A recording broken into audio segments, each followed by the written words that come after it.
di sebuah desa terpencil yang dikelilingi hutan gelap dan jarang dikunjungi orang, hiduplah seorang wanita bernama Ratih. Ratih bukanlah sosok yang biasa. Semua orang di desa mengenalnya sebagai wanita yang suka menyendiri, dengan tatapan kosong dan penampilan yang selalu tampak kelam. Desas-desus beredar bahwa Ratih melakukan ritual-ritual aneh di tengah malam, diiringi suara-suara bisikan yang hanya bisa didengar oleh mereka yang nekat mendekati rumahnya. Rumor semakin memanas ketika beberapa hewan ternak milik warga tiba-tiba mati dengan luka bekas sayatan yang tak biasa. Beberapa orang berani berspekulasi bahwa Ratih adalah seorang pemuja setan yang menggunakan darah hewan-hewan itu untuk ritual gelapnya. Namun tak seorang pun berani menanyakan langsung padanya.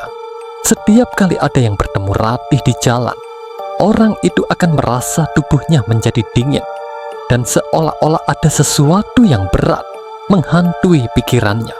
Pada suatu malam yang sunyi, terdengar kabar bahwa Ratih akan melakukan ritual besar, konon untuk mencapai tingkat tertinggi dalam dunia kegelapan yang ia puja. Malam itu, langit tampak jauh lebih gelap dari biasanya, dan suara burung hantu menggema mengiringi malam yang mencekam. Di tengah hutan, tepat di luar desa, ada sebuah tempat terlarang yang disebut oleh warga sebagai lereng terkutuk. Tempat itu penuh dengan pohon-pohon besar yang seakan membentuk lingkaran alami, dan disitulah Ratih menyiapkan ritualnya. Dengan lilin-lilin hitam yang membentuk simbol aneh, Ratih mulai membaca mantra dengan suara yang mengalun dan menyeramkan. Saat malam semakin larut, angin bertiup semakin kencang, membawa aroma yang aneh dan membuat bulu kuduk siapapun yang mendekat meremang.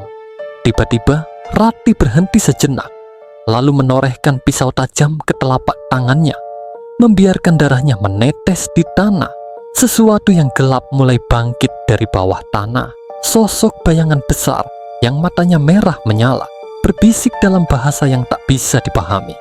Meskipun penuh rasa takut, Ratih tetap melanjutkan ritualnya, berharap bahwa sosok itu akan memberikannya kekuatan yang dijanjikan.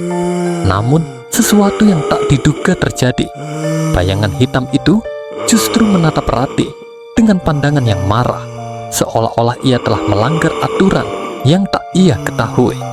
Dalam sekejap, Ratih merasakan tubuhnya dingin dan tak bisa bergerak. Sementara bayangan itu semakin mendekat, menembus tubuhnya seakan menyerap seluruh energi hidupnya. Ratih mencoba berteriak, tetapi suara teriakan itu lenyap, tenggelam dalam bayangan pekat yang membungkus tubuhnya. Pada pagi harinya, warga desa menemukan Ratih di tengah lereng itu, dengan tubuh yang hancur dan wajah penuh ketakutan.